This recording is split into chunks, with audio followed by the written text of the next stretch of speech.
అష్టావక్ర సంహిత chapter 17 top 54. ఒక వ్యక్తి ఆత్మజ్ఞాని అయితే ఆ విషయం అతనికి పరిపూర్ణంగా తెలుస్తుంది. ఒకవేళ అతను మాట్లాడకపోతే ఎవరికి తెలియదు. ఒకవేళ తను చెబితే కొందరు నమ్మొచ్చు, కొందరు నమ్మకపోవచ్చు. కానీ ఏది ఏమైనా అతనికి స్పష్టంగా తెలిసే ఒకానొక అద్భుతమైన విషయం. సో అష్టావక్రుడు ఈ భూమి మీద ఉన్న కుహన జ్ఞానుల గురించి, కుహన ఆత్మజ్ఞానుల గురించి మాట్లాడడంలే. నిజమైన ఆత్మజ్ఞాని యొక్క స్వభావం ఏమిటి అని ప్రపంచ ఆధ్యాత్మిక చరిత్రలో మొట్టమొదటిసారి చేసిన వ్యాఖ్య అష్టావక్ర సంహిత. ఈ భూమి మీద ఉన్న వాళ్ళంతా తెలుసో తెలియకో ప్రపంచం చేత ఇబ్బంది పడ్డవాళ్లే. ప్రపంచం ఇక వద్దు అని పారిపోయి మరొక ప్రపంచంలో ఇరుక్కున్న వాళ్లే. సంసారం అన్ని చోట్ల ఉంది అని గుర్తించిన వాడు ఆత్మజ్ఞాని. తద్వారా అతను ఎక్కడికి పోడు. అతన్ని ఎవడు గుర్తించకపోని, అతనికి ఎవరైనా మర్యాద ఇవ్వకపోని, అదంతా వాళ్ళ స్వవిషయం అని పరిపూర్ణంగా తెలుసుకున్నవాడు. ప్రారబ్ధవశం చేత కొన్నిసార్లు అతను వేరే వాళ్ళకి చెప్పే ప్రయత్నం చేసిన అంతరంగంలో ఎవరి మీద ఏ విధమైన ఒపీనియన్ లేనివాడు. ఎవడు జ్ఞాని? అటు ఈ ప్రపంచం మంచి అనుకునే దానిలోనూ, ఈ ప్రపంచం చెడు అనుకునే దానిలోనూ, ఈ రెండింటిలోనూ, ఈ సమాజంలోనూ, ఈ సమాజం యొక్క పోకడల్లోనూ ఏ విధమైన సారం లేదని తెలుసుకుని అక్కడే ఉన్నవాడు. అతనికి పరిపూర్ణంగా తెలుసు ఎక్కడికి పోవాల్సిన అవసరం లేదని. పోవలసినంత మనసులో. శరీరం బాగానే ఉంది, దానికి ఉండే ప్రారంధాలు దానికి ఉన్నాయి. ఆత్మకి ఏ ప్రారంధం లేదు. మనస్సుకి ప్రశాంతంగా ఉండే అలవాటు లేదు. ఈ ప్రపంచంలో ఉన్న మనుషులంతా చేస్తున్నది ఒక్కటే, పక్కవాడిని నియంత్రించడం. ప్రారబ్ధవశాత్తు ఆత్మజ్ఞానికి అవన్నీ ఉండవచ్చు. అయినప్పటికీ అతను విముక్తులోనే ఉన్నాడు. నేను ఒక చిన్న కథ విన్నా. ఒక ఎన్లైటెండ్ మ్యాన్ ఇన్ జపాన్ ఇదే విషయాలు చెప్తున్నప్పుడు అక్కడున్న వాళ్ళందరికీ కోపం వచ్చింది. ఇతను ఒక రాడికల్ అని చెప్పి, ఇతను సర్వాంగ ముక్తిని బోధిస్తున్నాడని చెప్పి, ఇతను సమాజానికి ప్రమాదకారి అని చెప్పి అతను తీసుకెళ్లి జైల్లో బంధించారు. ఆ తర్వాత గొలుసులతో కట్టేశారు. అతను ఎప్పుడు ప్రతిరోజు ఒక సమయంలో పాటలు పాడుతూ ఉండేవాడు. జైల్లో కూడా పాటలు పాడినప్పుడు అందరూ ఆశ్చర్యపోయారు. ఆ జైలు అధికారి, ఒకప్పుడు తనను అభిమానించే వ్యక్తి, వచ్చి అరిచాడు, జైల్లో విసిరేసాము, ఆ తర్వాత గొలుసులతో కట్టాము, ఇంకా పాటలు పాడుతున్న బుద్ధి రాలేదు నీకు. అప్పుడు ఆ వ్యక్తి నవ్వుతూ అన్న మాట అష్టావకుడు చెప్తున్నాడు, మీరు నన్ను కట్టేయడం అసాధ్యం అన్నాడు. ఈ భూమి మీద ఆత్మజ్ఞానిని, నిజమైన ఆత్మజ్ఞానిని బంధించే మునగాడు పుట్టలేదు. అతను పరిపూర్ణ సందర్భ జ్ఞానంలో ఉన్నాడు కాబట్టి కొన్ని క్షణాలు అతనికి ప్రారంధం అంటుకోవచ్చు, కానీ తక్షణమే అతనికి విముక్తికి ఉపాయం దొరుకుతుంది. సో ఈ ప్రపంచంలో అందరికీ ఆమోదయోగ్యమైనవి చేయాలనుకుంటాడు ఒక సజ్జనుడు. అందరికీ నచ్చనివి చేస్తూ పోతాడు ఒక దుర్జనుడు. ఆత్మజ్ఞాని సజ్జనుడు కాదు, దుర్జనుడు కాదు. ఏ క్షణంలో ఏది చేయాలో అది చేసి ఆ తర్వాతి క్షణంలో దాన్ని మర్చిపోతాడు. ఈ భూమి మీద ఉన్న ఏ వ్యక్తి పట్ల తనకి ఏ అటాచ్మెంట్ ఉండదు. చూసే వాళ్ళకి కనబడొచ్చు, ఒకరితో ఉన్నట్టు, ఒకరితో లేనట్టు, ఒకరితో ఎక్కువ ఉన్నట్టు, వాళ్ళ ధారణని బట్టి వాళ్ళు ఎలాగైనా అనుకోవచ్చు. కానీ అది అతనికి పరిపూర్ణంగా తెలిసిన విషయం. అర్హత ఉన్న వాళ్ళకి చెప్తాడు, అర్హత లేని వాళ్ళకి చెప్పడు. సందర్భం వచ్చినప్పుడు చెప్తాడు, లేకపోతే మౌనంగా ఉండిపోతాడు. తను ఈ భూమి మీద ఏదైనా పని చేయొచ్చు, చేయకపోవచ్చు. సంపూర్ణ విముక్తి అతని యొక్క స్వభావం. ఒక సహజ మోక్షం అతని స్వభావం.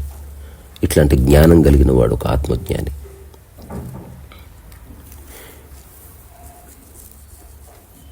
నిజమైన యోగి, నిజమైన ఆత్మజ్ఞాని ఎవ్వరికీ ఏ ప్రామిస్ చేయడు.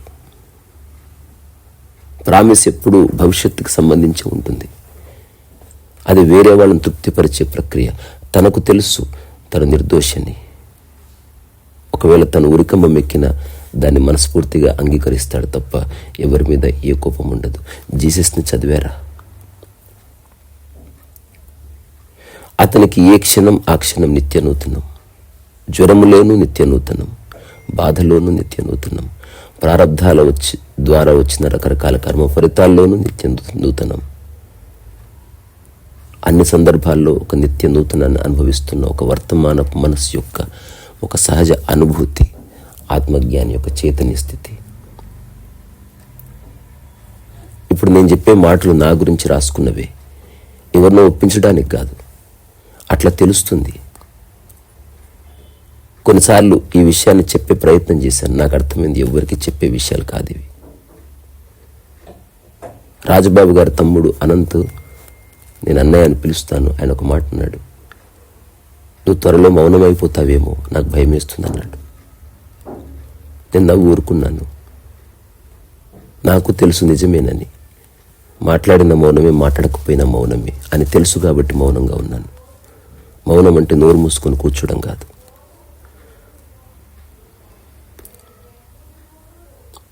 నా నుంచి వచ్చే ప్రతి మాట మనిషిని లిబరేట్ చేయడానికి. అలాంటి మాటలు జీవితకాలం మాట్లాడవచ్చు. బంధాలకు సంబంధించిన, వస్తు ప్రేమకు సంబంధించిన, ఈ పనికిరాని మానవ సంబంధాలకు సంబంధించిన, అవన్నీ నాకు సంబంధం లేని విషయాలు. నాకు చాలా దగ్గరగా ఉన్న వాళ్ళతో సందర్భవశాత్తు ఒకలా ఉండి ఉండవచ్చు. నాకేమాత్రం సంబంధం లేని వాళ్ళతో మరొక విధంగా ఉండవచ్చు. నా అంతరంగంలో అసలు ఎవరితో ఏ విధంగానూ ఉండటం లేదు. వర్తమానంలో ఏం చెప్తుందో దాంతో ఉంటున్నాను. సో ఇది అందరికీ అర్థం కావాలన్న ఆలోచన కూడా లేని ఒకానొక స్థితిలో ఈ మాట చెప్తున్నాను. నేను ఎప్పుడు రాసుకున్న మాట 2009లో, ఈ ప్రపంచంలో ఆత్మజ్ఞాని నిరుపేద, ఈ ప్రకృతిలో ఆత్మజ్ఞాని అత్యంత సంపన్నుడు. ఎవ్వరూ అనుభవించని అద్భుతమైన ఒకానొక మానసిక స్థితిని అతను అనుభవిస్తున్నాడు. మిగతా వాళ్ళంతా చాలా అనుభవిస్తూ ఉండవచ్చు. అవన్నీ దుఃఖహేతువే. నాకు స్పష్టంగా తెలిసిపోయింది అసలు మనిషికి ఆనందంగా ఉండటం ఇష్టం లేదని. ఇప్పుడు కాదు, ఎప్పుడో. సో అష్టవక్ర సంహితలో చెప్తున్న మాట ఏమిటంటే, రాగము ఉన్నవాడు, విరాగము ఉన్నవాడు ఇద్దరు బాధను అనుభవించి తీరుతారు. ఒక గురువు చెప్తున్నది బంధం వదిలే అని. కానీ ఆ గురువుతో బంధం ఏర్పరచుకున్న మూర్ఖ శిష్యుడి గురించి ఏం చెప్తాం? సో ఆత్మజ్ఞాని బంధాల్లో ఇరుక్కోడు కాబట్టి ఆత్మజ్ఞానం ఆశించే వాళ్ళు వివాహం చేసుకోవద్దు, కుటుంబంలో ఉండొద్దని భ్రమలో ఉన్న వాళ్ళు ఈ ప్రపంచంలో చాలామంది ఉన్నారు. ఏమి చేసినా అతనికి ఏమంటుకోదు. ఒక్క మాటలో చెప్పాలంటే, సాటి మనిషి నుంచి ఏ మర్యాద ఆశించని వాడు ఆత్మజ్ఞాని. ఒకవేళ తను చెప్పిన సందర్భంలో ఆ మాట చెప్పవలసిందే. నిజంగా ఎదుటి వ్యక్తి ఇచ్చే మర్యాద మీద అతనికి ఏ ఆసక్తి ఉండదు. అసలు అది గుర్తే ఉండదు. ఈరోజు అష్టావకుడు చెప్తున్న సూత్రాలు, 3 సూత్రాలు చాలా అద్భుతమైనవి. హాతుమిచ్చతి సంసారం రాగీ దుఃఖ జిహాసయా వీతరాగో హి నిర్దుఃఖ తస్మిన్నపి వఖీధ్యతి. ఓ జనక, సంసారిక పురుషుడు దుఃఖ నివృత్తి కాంక్షించి భవబంధాలన్నీ త్యజించాలని నిశ్చయించుకుంటాడు. తక్షణమే వదిలేసిన వాడు దుఃఖానికి దూరం అవుతాడు. వదిలేయాలని ఆలోచించేవాడు నిరంతరం దుఃఖంలోనే ఉంటాడు. సో తక్షణం వదిలేసి ఆత్మజ్ఞానాన్ని పొందిన వాడికి ఏ ప్రారంధాలు ఉండవు. కానీ శారీరక ప్రారంధాలు ఖచ్చితంగా ఉంటాయి. ఇప్పుడు ఈ శరీరం, ఈ క్షణం నేను అనుభవిస్తున్న శరీరానికి కొన్ని సమస్యలు ఉండవచ్చు ఈరోజు. దానికి ఆత్మజ్ఞానానికి ఏ సంబంధం లేదు. ఆ రెండు ఒకదానికొకటి అంటుకో, ఎట్లయితే మేఘానికి ఆకాశం అంటుకోదు. సో ఆత్మజ్ఞాని ఏ మర్యాద ఆశించడం లేదు. అతను ఆ విధమైన ఏ చేష్ట చేయడు. కానీ చూసేవాళ్ళు ఎలాగైనా అనుకొని ఆత్మజ్ఞానికి ఏ సంబంధం లేదు. సందర్భంలో ఉన్నప్పుడు చెప్పవచ్చు, అయినప్పటికీ తనకి ఏ సంబంధం లేదు. ఇది పరిపూర్ణ చైతన్యం చెప్తున్నమాట. ఇది ఈనాడు కాదు, ఎప్పుడో తెలిసిందన్నమాట. అయినప్పటికీ ప్రపంచం నుంచి పారిపోకుండా ఇక్కడే ఉండి చెప్తున్నమాట. దేని అందం దానికి ఉంది, ఎవరి అవసరం వాడికి ఉంది. ప్రతి వస్తువుతోనూ పని ఉంది. ఇంట్లో ఉన్న హార్పిక్ నుంచి సూదితో మొదలు దేన్ని వదిలేసి పారిపోవాల్సిన అవసరం లేదు. ఏది ఎప్పుడు ఉపయుక్తమో అప్పుడు ఉపయోగించుకునే చిన్న ఒక ఎరుక ఉంటే చాలు. సో జనకుడికి అష్టావకుడు చెప్తున్నాడు, సంసారంలో ఉండి రకరకాల దుఃఖాలను అనుభవిస్తున్న ఒక మనిషి ఇక దుఃఖాలు వద్దు అనుకున్నప్పుడు సంసారాన్ని వదిలి వెళ్ళిపోవాలన్న ఒకానొక తాత్కాలిక విముక్తి ఆలోచన కలిగి తీరుతుంది. ప్రతి ఒక్కరికి కలిగి తీరుతుంది. పారిపోతారు కూడా. ఒకరోజు పారిపోతారు, 2 రోజులు పారిపోతారు, వారం తర్వాత మళ్ళీ భవబంధాలు వెంటాడతాయి. ఆత్మజ్ఞాని ఎందుకు పారిపోడు అంటే అతనికి అంతర్గతంగా భవబంధాలు ఏమీ లేవు. తాత్కాలికంగా అనంతమైన ప్రాణకోటితో భవబంధాలు ఉన్నాయి. ఒక రమణ మహర్షికి లక్ష్మితో ఉన్నట్టు, అలాగే ప్రణవానందతో ఉన్నట్టు, అలాగే పరమహంసకి వివేకానందతో ఉన్నట్టు. అది వర్తమానపు బంధం. అది వస్తుంది పోతుంది శ్వాసలాగా. కానీ అది ఏది బాధించదు. అక్కడ ప్రశ్నకు జవాబు ఉంది. విముక్తిలో ఉన్నవాడు మరొక దాన్ని విముక్తి చేయడానికి చేసే చేష్ట ఉంది. ఎదుటి వ్యక్తి సమర్థుడైతే కొనసాగింపు ఉంది. ఎదుటి వ్యక్తి తన ద్వారాలు మూసుకుంటే ప్రేమతో సాగనంపటము ఉంది.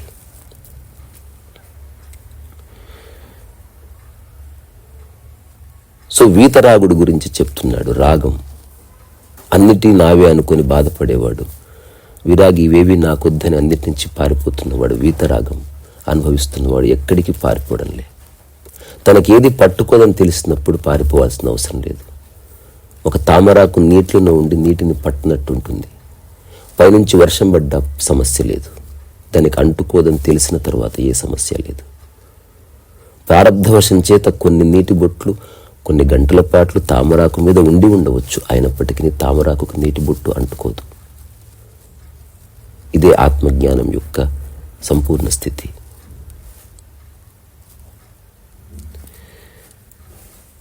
సో అష్టావకుడు జనకుడికి చెప్తున్న మాట ఏమిటంటే, ఏదైనా ఒక చెట్టు ఉందనుకోండి, ఆ చెట్టు ఎన్నిసార్లు కట్ చేస్తే అంత బలంగా వస్తుంది. 10 ఆకులు తెంచి వేస్తే 100 ఆకులు వస్తాయి. ప్రూనింగ్ చేస్తే ప్రతి రైతుకి ఈ విషయం తెలుసు. ఇప్పుడు అష్టావకుడు చెప్తున్నది చెట్టును నాశనం చేయడం అని కాదు, అదొక పోలిక. నీ మనస్సు ఇట్లా ఒకదాని తర్వాత ఒకదాన్ని పట్టుకొని ఏదో విధంగా నేను బాధల్లోకి లాగుతూనే ఉంది. ఆత్మజ్ఞాని అసలు దేన్ని పట్టుకోడు. పట్టుకున్నట్టే తామరాకు మీద నీటి బిందువు. అతనికి ఏ భ్రమలు లేవు, భ్రాంతులు లేవు. అతను చేసిందల్లా మనస్సు యొక్క మూలంలో తన చైతన్యంతో ఒక మంటను వెలిగిస్తాడు. చెట్టు పైన చూడ్డానికి అలాగే ఉంది, కానీ మూలం కంప్లీట్గా నివృత్తి అయింది. తద్వారా జస్ట్ చెట్టుకు సంబంధించిన అన్ని ఆస్పెక్ట్స్ ఒక్క కాలంలో అట్లా మూగబోతాయి. అలా చేయనంత వరకు ఈ ప్రపంచంలో నీకు ప్రశాంతత లేదు. నువ్వు ఎవరితో ఉంటావు అన్నది రిలవెంట్. నీకు విషయం అర్థమైందా లేదా అన్నది రిలవెంట్. నాకు తెలిసిన చాలామంది మిత్రులు ఉన్నారు, కుటుంబంలో ఏం చేయాలో పాలుపోక, ఎలా ఎక్స్ప్లెయిన్ చేయాలో తెలియక, ప్రపంచంలో వాళ్ళు పనిచేస్తున్న ఆఫీసుల్లో వాళ్ళ సబార్డినేట్స్కి వాళ్ళు ఒక్క మాట చెప్తే శిరోధార్యం, కానీ చెల్లెలికి అర్థం కాదు, కూతురికి అర్థం కాదు, భార్యకి అర్థం కాదు. నన్ను అర్థం చేసుకోవడం లేదు అని ప్రపంచం అంటుంది. నిన్ను అర్థం చేసుకో, పక్కకు జరగని అష్టావకుడు చెప్తున్నాడు. నేను అదే చెప్తున్నాను. అర్థం చేసుకుని వారితో అసలు మొరపెట్టుకోవడం ఎందుకు? వాళ్ళని క్షమించి వదిలేసి దూరం వెళ్ళిపో. అర్థం చేయించగలిగే ఉద్దేశం ఉంటే అర్థం చేయించు, కానీ దాని యొక్క రిజల్ట్ బాధ కాకుండా చూసుకో. ఒక వీతరాగిగా ఉండు అని చెప్తున్నాడు.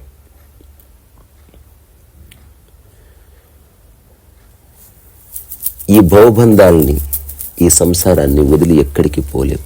ఉన్నది ఒక్కటే వదిలిపోయేది, నీ శరీరాన్ని. అంతవరకు ఎక్కడికి పోలేవు. నువ్వు ఇల్లు వదిలి బయటికి వెళితే సమాజం ఉంది, అక్కడి నుంచి ఒక కుటుంబానికి వెళితే స్నేహితుడు ఉన్నాడు, అక్కడి నుంచి ఆశ్రమానికి వెళ్తే అక్కడ మనుషులే ఉన్నారు, హిమాలయాలకు వెళ్తే అక్కడ మనుషులు ఉన్నారు, ప్రతి చోట ఉన్నారు మనుషులు. నీ ఉన్న ఒకే ఒక సౌలభ్యం ఏమిటి? నా అనేవాడు లేని చోట ఆనందంగా ఉంటున్నావు, అంతకుమించి వేరేదేమీ లేదు. కుటుంబంలో ఉండటానికి ఇష్టపడిన వాళ్ళంతా నా అనే దాన్ని గంభీరంగా తీసుకోవడమే. అష్టావకుడు చెప్పే ఈ రహస్యం అర్థమైతే ఉన్న చోటే హాయిగా ఉండవచ్చు. మళ్ళీ చెప్తున్నాను, పారిపోయేవాడు ఆనందంగా ఉన్నట్టు కనిపిస్తాడు. అష్టావకుడు చెప్పింది వింటున్నప్పుడు అది నిజంగా అనుభవిస్తే కొన్నిసార్లు నువ్వు ఆనందంగా ఉన్నట్టు వేరే వాళ్ళకు కనబడవు. నీ యొక్క మూలానికి వచ్చే ఏ నష్టము లేదు. ఆ తర్వాత అష్టావక్రుడు జనకుడితో చెప్తున్నాడు, యస్యాభిమనో మోక్షేపి దేహేపి మమతా తథా నచ జ్ఞానీ నవాయోగి కేవలం దుఃఖభాగసౌ. ఓ జనక, దైహిక విషయాల్లో కానీ ఆముష్మిక విషయాల్లో కానీ మమత అభిమానాలు కలవాడు జ్ఞాని, యోగి కాదు, కేవలం దుఃఖభాగి. నేను జ్ఞానిని, త్రికాలదర్శిని, ముక్త పురుషుణ్ణి అని డాంబికాలు పలికేవాడు ఏ జ్ఞాని కాదు, అజ్ఞాని మాత్రమే. అలాగే నేను యోగాభ్యాసం చేస్తున్నవాడిని, ప్రాణాయామం పట్టేవాడిని, అష్టాంగ క్రియలు ఎరిగిన వాడిని అనేవాడు యోగి కాదు, ఋషి కాదు, అట్టివారు దుఃఖభాగులు మాత్రమే. ఏది సంపూర్ణంగా ఎవరికి తెలుసో దాని గురించి ఆ వ్యక్తి ఎప్పుడు ఎవరికి చెప్పడు. ఎవరికి తన ఆత్మజ్ఞానం తెలుసో అతను ఎప్పుడు ఆ విషయాన్ని ప్రచారం చేసుకోడు, ఆ విషయాన్ని అతను ప్రదర్శించడు. ఇది ప్రదర్శనకి అతీతమైన విషయం. ఇది పూర్తిగా అనుభవించాల్సిన విషయం. మనకు ఒక పాత సామెత ఉంటుంది, తిన్న తర్వాత ఆ తిన్న పదార్థాన్ని మెడలో వేసుకొని తిరగడం ఎందుకు? మామిడి పండు తిన్న తర్వాత టెంక మెడలో వేసుకొని తిరగడం ఎందుకు? ఆ టెంక చూపించడం ఎందుకు? తిన్నావు, అయిపోయింది. నీకు జీవితం అర్థమైంది, అయిపోయింది. ఆ తర్వాత నీకు మిగిలింది ఒకటే, సాక్షిగా ఉండడం లేదా జీవితకాల నిష్కామ కర్మ చేయడం. ఈ రెండు పనులు తప్ప జ్ఞానికి మరొక పని లేదు లేదు లేదు లేదు లేదు. అయినప్పటికీ అతన్ని ఆటంకపరిచే వాళ్ళు ఎప్పుడూ ఉండవచ్చు, ఎందుకంటే అతను పారిపోవడం లేదు కదా. పారిపోవడం అత్యంత దగ్గర దారి. కానీ ఎక్కడికి పోయినా నిన్ను ఇబ్బంది పెట్టేవాళ్ళు, నీ గురించి ఒపీనియన్స్ క్రియేట్ చేసుకునే వాళ్ళు ఎప్పుడూ ఉంటారు. ఎంతమందికని జవాబు చెప్తావు? ఎంతమంది నుంచి పారిపోతావు? ఏ ఊరి నుంచి ఏ ఊరికి పారిపోతావు? సో ఎవరైతే చెప్తున్నారో నేను జ్ఞానిని, బాధించేది జ్ఞానము కాదు, నేను. ఎవరైతే చెప్తున్నారో నేను చెప్పిందే కరెక్ట్, ఆ నేను బాధిస్తుంది. కరెక్ట్ విషయం ఎప్పుడూ ఉంది, చెప్పినా ఉంది, చెప్పకపోయినా ఉంది. సో ఇప్పుడు అష్టావకుడు చెప్తున్నది ఏమిటి? ఈ నా అన్నది అహంకారానికి మూలం. ఈ ఫేక్ ఐడెంటిటీ అహంకారానికి మూలం. ఈ ప్రపంచం వల్ల నీ గురించి నీకు కలిగిన ఒక అపోహ అహంకారానికి మూలం. నిజమైన ఆత్మజ్ఞానం నీకు కావాలంటే సమాజాన్ని మనసు నుంచి తీసేయి, నీ చుట్టూ ఉన్న వాళ్ళని మనసు నుంచి తీసేయి, నువ్వు పొందిన జ్ఞానాన్ని మనసు నుంచి తీసేయి, నువ్వు చేసిన సాధనని మనసు నుంచి తీసేయి, నువ్వు నమ్మిన గురువుని మనసు నుంచి తీసేయి, నువ్వు చదివిన శాస్త్రాన్ని మనసు నుంచి తీసేయి, నువ్వు చేసిన ధ్యానాన్ని మనసు నుంచి తీసేయి. వీటన్నిటినీ పట్టుకొని ఉంటున్నాయి. నా తీస్తే అన్నీ పడిపోతాయి. అది తీయనంత వరకు నీకు ముక్తి లేదు. ఏదో ఒకరోజు ఖచ్చితంగా నీకు బాధ కలుగుతుంది. అష్టావక్ర సంహిత నేను మొదలుపెట్టిన తర్వాత ఒక విషయాన్ని చాలాసార్లు చెప్పాను. Let me repeat that. ఒక ఆత్మజ్ఞాని కళల్లో మీరు కందిళ్ళు చూడవచ్చు. దానికి కారణం ఎవ్వరు కాదు, తనే. దానికి ఏకైక కారణం మనసు అసలే కాదు, శారీరక ప్రారంధం. లేదా కళ్ళు దుమ్ము ధూళి పడి ఉండవచ్చు, లేదా ఉల్లిపాయ తరిగి ఉండవచ్చు. అంతకుమించి అతని దుఃఖానికి ఏ కారణం ఉండదు. అందరూ అనుకోవడం వేరు, తనున్న స్థితిని వేరు. ఇప్పుడు ఈ మాటకి నేనే ప్రమాణమై చెప్తున్నా. నాకు ఎవరి మీద ఏ ఒపీనియన్ లేదు. ఇలా చెప్పినప్పుడు అది కూడా తప్పుగా తీసుకోబడుతుంది, కానీ చెప్పక తప్పదు. సో అన్నింటినీ వదిలేసి పోవడం ఒక పిరికి చేష్ట. జస్ట్ ఉన్న చోటనే హాయిగా అట్లా స్థిరంగా నిలబడి మనసులో ఉన్న దాన్ని తీసేస్తే అది ఆత్మజ్ఞానం యొక్క చేష్ట. నేను ఇది చేస్తాను, నేను ఇది చెయ్యను అన్నావా, ఇరుక్కుపోతావు. ఆ సందర్భంలో ఏది చేయాలో అది చేసావా, చేసిన తర్వాత దాన్ని సంపూర్ణంగా మర్చిపోగలే ఒకానొక మానసిక క్షేత్రం ఏర్పడిందా, ఏ దుఃఖము లేదు. సో యస్యాభిమానో మోక్షేపి దేహేపి మమతా తథా అంటే ఆత్మజ్ఞానానికి సంబంధించిన విషయాల్లో కానీ, శారీరక సంబంధించిన విషయాల్లో కానీ, ఏ విధమైన విషయాల్లో కానీ నీకు మమత అభిమానం వచ్చిందా, నీకు బాధ తప్పదు. యవ్వనం కొంతకాలం ఉండొచ్చు, పోవచ్చు. నీవెప్పటికి ఉన్నావు యవ్వనానికి అతీతంగా. ఏది శాశ్వతం కాదు. నీ యొక్క సంప్రజ్ఞ స్థితి మాత్రమే శాశ్వతం. అంతకు మించి పట్టుకోవాల్సింది ఏది లేదు, అంతకు మించి తెలుసుకోవాల్సింది ఏమీ లేదు. మిగతాదంతా అవసరం కోసం చేసేది. సో నీ జీవితంలో నుంచి దుఃఖం పోవాలంటే వేరే వాళ్ళ దేహం పట్ల అభిమానం వద్దు, నీ దేహం పట్ల అభిమానం వద్దు. వేరే వాళ్ళని లిబరేట్ చేయాలన్న కాంక్ష వద్దు, నువ్వు లిబరేట్ అవ్వాలన్న కాంక్ష వద్దు. అన్ని రకాల కోరికలు పోవలసిందే. సో కొందరు చేసే పని చెప్పకుండా పారిపోవడం, కొందరు చెప్తారు ఒక స్వభావం నుంచి, కానీ లోపట పరిపూర్ణంగా తెలిసిన స్థితిలో చెప్తారు. చెప్పడం వరకే నా విధి, అది అర్థం చేసుకోవడం చేసుకోకపోవడం పూర్తిగా ఎదుటి వ్యక్తి స్థితి, తనకే సంబంధం లేదు. జీవితకాలం కూడా ఎవరు చెప్తూ పోరు. ఎక్కడో ఒక చోట ఖచ్చితంగా ఆపవలసిన సందర్భం వస్తుంది. నిజంగా ఆత్మజ్ఞాని నిర్ణయించుకుంటే అతన్ని కదిలించేవాళ్ళు కానీ, అతన్ని ఒప్పించేవాళ్ళు కానీ, అతన్ని నోరు తెరిచి మాట్లాడించేవాళ్ళు కానీ, అతన్ని నీ వైపు తిప్పి చూడమని చెప్పడం కానీ అసాధ్యం. అతను ఏదైనా వదిలేస్తే పరిపూర్ణంగా వదిలేస్తాడు. ఎవరి గురించో కాదు. ఎప్పుడన్నా మీరు శిల్పం చెక్కితే తెలుస్తుంది. ఆ శిల్పం చెక్కుతున్నప్పుడే తెలుస్తుంది. ఒక 10 దెబ్బలు పడ్డ తర్వాత తెలుస్తుంది ఇది శిల్పం చెక్కడానికి పనికిరాదని తెలిసినా చెక్కేవాడు మూర్ఖుడు. కానీ ఆత్మజ్ఞాని కొన్నిసార్లు తొలిచే ప్రయత్నం చేస్తాడు. ఓ 11వ దెబ్బకి 12వ దెబ్బకి వదిలేసే ముందు కాస్త ఆలోచిస్తాడు. ఆ తర్వాత రూఢిగా తెలిసిందా వదిలేస్తాడు. సరే, రాయి కాబట్టి దానికి ఒక బ్రిటిల్ నేచర్ ఉంటుంది కాబట్టి ఫైన్. కానీ మనిషి అట్లా కాదు. ఏ మనిషి అయినా ఎప్పుడైనా మారవచ్చు.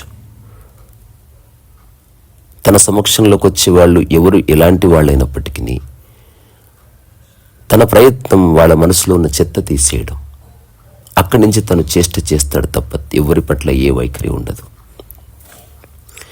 ఆ తర్వాత అష్టావక్రుడు జనకుడితో చెప్తున్నాడు, హరో యద్యుపదేష్ఠేత హరి కమలజోపివ తథాపి న తవ స్వాస్థ్యం సర్వ విస్మరణాధృతే. హరో యద్యుపదేష్టాతే హరి కమలజోపివా తథాపి న తవ స్థాతం సర్వ విస్మరణాధృతే. ఇది పరమాద్భుతమైన సూత్రం. అసలు ఈ ప్రపంచంలో ఎవ్వరూ చెప్పలేని సూత్రం. ఓన్లీ నిజమైన ఆత్మజ్ఞాని మాత్రమే అర్థం చేసుకుని చెప్పిన సూత్రం. ఎవ్వరి కన్ఫర్మేషన్ కోసం ఎదురు చూడకుండా పూర్తి వర్తమానంలో స్థితిని వ్యక్తపరిచిన సూత్రం ఇది. అష్టావక్రుడు జనకుడితో అంటున్నాడు, నీవు ఉపాసించే దేవతలు శివుడు కావచ్చు, విష్ణువు కావచ్చు, బ్రహ్మ కావచ్చు, వాళ్ళెవ్వరు కూడా నీకు పరిపూర్ణమైన శాంతినివ్వలేరు. వాళ్ళని జీవితకాలం పూజించుకో, కుచ్ ఫరక్ నై పడతా. వాళ్ళని కూడా విస్మరించినప్పుడే శాంతి అని చెప్తున్నాడు అష్టావక్రుడు. ఇప్పటి వరకు అందరూ చెప్పింది దాన్ని నమ్ముకో, విముక్తి. ఇప్పుడు మీరు ఆరాధించే దేవుళ్ళు, ఆ దేవుళ్ళకి మీకున్న ఒక కనెక్షన్ వన్ సైడ్ కమ్యూనికేషన్. మీకు నచ్చినంత చెప్తున్నారు, వాళ్ళు చెప్పింది మీరెప్పుడు వినడంలే. అదే గురువు ఉన్నాడు అనుకో, చెప్తాడు, అందుకే మీరు నిర్ణయించుకుంటారు ఈ గురువు మంచివాడు కాదు, ఈ గురువు మంచివాడని. మీకు విషయం మీద ఆసక్తి ఉండదు, ఒక ప్రవర్తన పద్ధతి మీద ఆసక్తి ఉంటుంది. మీ ప్రవర్తనతో ఎదుటి వ్యక్తి ప్రవర్తన పోల్చి చూసుకొని తప్పులు నిర్ధారణ చేస్తూనే ఉంటారు నిరంతరం, పక్క వాళ్ళకి సలహాలు ఇస్తూనే ఉంటారు నిరంతరం. మీ దృష్టి మీ మీద లేదు. సో అష్టావకుడు చెప్తున్నది ఏమిటి? సంపూర్ణ మోక్షం కావాలంటే ఏ గురువు కూడా నిన్ను కాపాడలేడు, ఏ దేవుడు నీకు సంపూర్ణ మోక్షాన్ని, ప్రశాంతతని, శాంతిని ఇవ్వలేడు. ఎందరో రమణుని కలిశారు, రమణుని తప్పుగా అర్థం చేసుకున్న అద్భుతమైన వ్యక్తులు ఉన్నారు. యూజీ కృష్ణమూర్తి లాంటి వాడు రమణ మహర్షిని చూడగానే నిర్ధారణకు వచ్చాడు, ఇతనేమి ఆత్మయోగి, కూరగాయలు కట్ చేస్తున్నాడు. ఎప్పుడూ కలవని కంచి పరమాచార్య ఉన్న చోట నుంచే రమణుని దర్శించాడు, ఆ స్థితిని గుర్తించాడు. సో నీకు అర్థం చేసుకునే ఉద్దేశం లేనప్పుడు సాక్షాత్తు పరమేశ్వరుడు వచ్చిన నిందించే పంపిస్తావు, బికాస్ నీ స్వభావం అది. నువ్వు అర్థం చేసుకునే ఉద్దేశం ఉన్నప్పుడు ఒక కుక్కలోనూ పిల్లిలోనూ నీకు ద్వారం కనిపిస్తుంది. ఆ కనిపించిన తర్వాత దాన్ని అర్థం చేసుకొని దేని ద్వారా అది నీకు అర్థమైందో దాన్ని వదిలేస్తావు. ఇక్కడ వదిలేయడం అంటే దాన్ని నెగ్లెక్ట్ చేయడం కాదు, సంపూర్ణ విస్మరణ, ఆత్మజ్ఞానం. ఇప్పటి వరకు, నిన్నటి వరకు ఏమేం జరిగాయో దాని యొక్క ఏ ట్రేసెస్ నీ మనసులో లేకపోతే నీలాంటి వాడికి ఆత్మజ్ఞానం అర్థం చేసుకునే అవకాశం ఉంది. అదే ఆత్మజ్ఞానం. నీ మనస్సు మీద ఏ గతపు ఛాయలు లేవు, ఎవ్వరు తిట్టిన తిట్లు లేవు, ఎవ్వరు కొట్టిన దెబ్బలు లేవు, ఏది మోయడం లేదు. మోయడం నీ స్వభావం కానే కాదు. అన్ని విషయాలు వదిలేయాలి. ఒకసారి ఇట్లా జరిగింది, ఒక బ్రాహ్మణుల సమ్మేళనం జరిగింది. ఒక బ్రాహ్మణుడు పూజారి నా దగ్గరకు వచ్చి, నువ్వు సమ్మేళనానికి రా, నువ్వు బ్రాహ్మణుడివి అన్నాడు. రానన్నాను. 100 సార్లు బతిమలాడాడు. నాతో పాటు ఒక మిత్రుడు ఉన్నాడు, అతనికి చెప్పాను, నువ్వు బ్రాహ్మణి అని చెప్తాను, నాతో పాటు వస్తావా కంపెనీకి? అప్పుడు నేను విపరీతంగా రోడ్ల మీద కూర్చొని స్కెచెస్ వేస్తుండేవాడిని. సరే అన్నాడు. ఆ తర్వాత ఆ బ్రాహ్మణుల ఆ ర్యాలీలో నేను నడుస్తున్నా. రకరకాల ఊర్ల నుంచి రకరకాల బ్రాహ్మణులు వచ్చారు. ఇది 2009 తర్వాత జరిగిన చిన్న సంఘటన. అప్పుడు అంతకుముందు అటో ఇటో నాకు లోపల తెలుస్తుంది నేను అసలు ఏమీ కాదని. అలాగని ఎవరికి చెప్పినా ఎవరు ఒప్పుకుంటారు? సో చెప్పవలసిన అవసరం లేదు. కొన్నిసార్లు ప్రారంభ వర్షం చేత లేకపోతే పూర్వ ఆగ్రహం చేత చెప్పి ఉండవచ్చు, అభాసుపాలేవుడు. ఈనాటికి జరుగుతుంది అది. నిరంతరం పక్కవాడి చేతిలో నేను ఓడిపోతూనే ఉన్నా. అయినప్పటికీ నీది ఓటమి కాదు, గెలుపు కాదు. ఆ సందర్భానికి అట్లా అనిపించింది, అతడు దులిపేసుకుని వెళ్ళిపోవడమే. ఇది ఎంతో కాలం ఉండదు, కొంతకాలమే. అన్ని తీగలు ఎప్పుడూ తెగిపోయినాయి. సో ఆ ర్యాలీలో వెళ్తున్నప్పుడు నా మిత్రుడితో నేను అనబోతుండగా ఆ పక్క మిత్రుడు వచ్చాడు, పూజారి. చాలా థ్యాంక్స్ మీరు వచ్చినందుకు. నేను సరే సరే మీరు వెళ్ళండి. ఆ తర్వాత నా పక్కనున్న మిత్రుడితో నేను ఒక మాట అన్నాను. అంత ర్యాలీలో మేమిద్దరం పిచ్చివాళ్ళలాగా నవ్వుతున్నాం. మా మిత్రుడికి అది జోక్ అనిపించింది. నేను సత్యం చెప్పాను. సత్యం కూడా అతిపెద్ద జోకే. నేను మిత్రుడితో ఏం చెప్పానంటే, నువ్వు బ్రాహ్మణుడివి కాదు, నిజంగానే పుట్టుకతో కాదని తెలిసి నువ్వు ఫ్రీగా ఉన్నావు. నేను బ్రాహ్మణుడిగా పుట్టినప్పటికీ జస్ట్ పుట్టుక వల్ల నేను బ్రాహ్మణుడిని కాదని తెలుసుకొని నేను హాయిగా నవ్వుతున్నాను. ఇప్పుడు వీళ్ళందరికీ కనిపిస్తుంది నేను ర్యాలీలో నడుస్తున్నట్టు. నేను ఏ ర్యాలీలో నడవడం లేదు, రోడ్డు మీద నడుస్తున్నాను అంతే. అంతే జనము రోడ్డు మీద ఎప్పుడు ఉన్నారు, అంతే జనాల మధ్యన ఎప్పుడు నడిచాను, ఈరోజు నడుస్తున్నాను. అనుకుంటే అదంతా ఒక కమ్యూనిటీ అయితే నువ్వు ర్యాలీ చేసినట్టు కనిపిస్తుంది అంతే. ఇదంతా ఒక మిథ్య.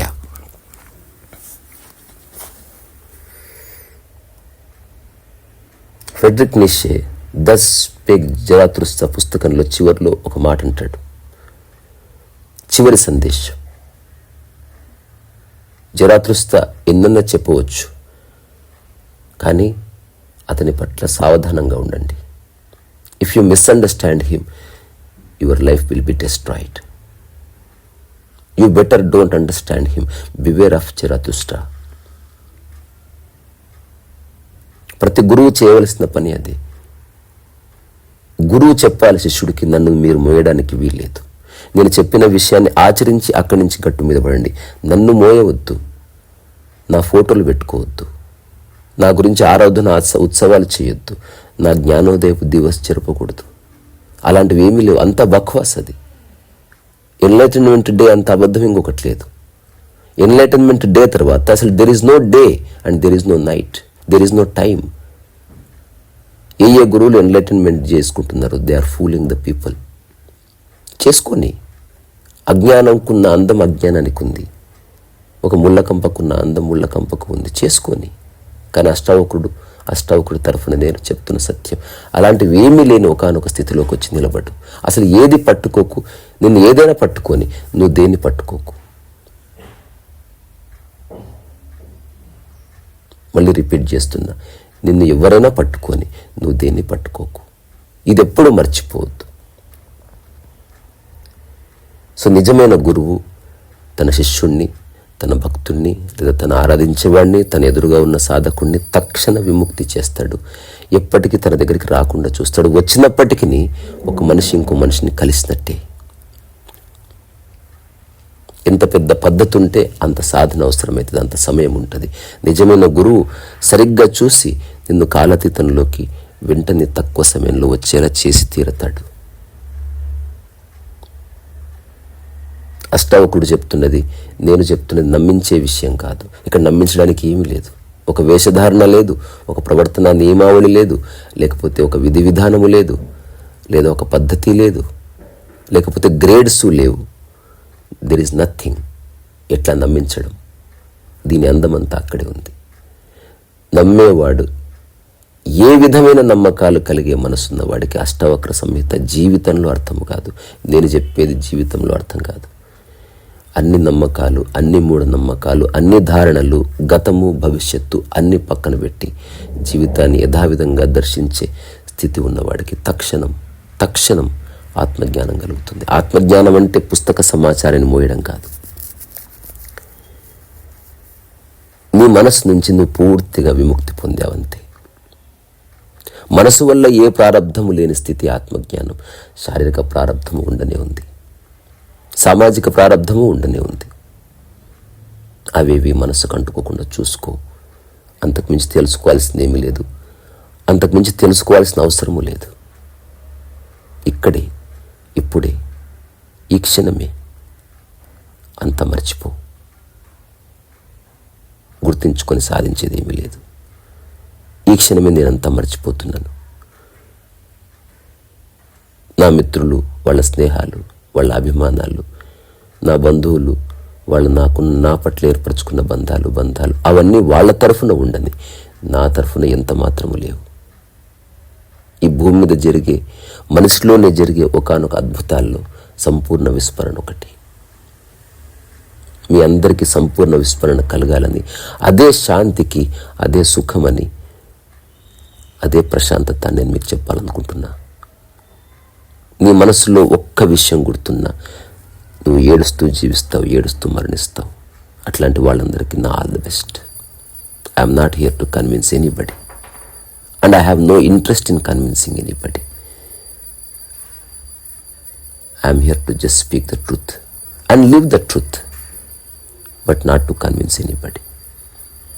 ఇక్కడి నుంచే మీ అందరి ఓపికకి శిరస్సు ఉంచి నమస్కారం చేస్తున్నా. నాకు విపరీతంగా గొంతు నొప్పి, శారీరక ప్రారంభం నడుస్తున్నది. ఎవరి సింపతి అక్కర్లేదు, ఆ విషయాన్ని ఎవరు పట్టించుకోవాల్సిన. Just I'm reporting what is happening within. ఇదేది నా మనసుకు అంటుకోదన్న విషయాన్ని పట్టుకోండి. ఒకవేళ శరీరం అట్లా పడిపోయినా ఏ బాధ లేదు.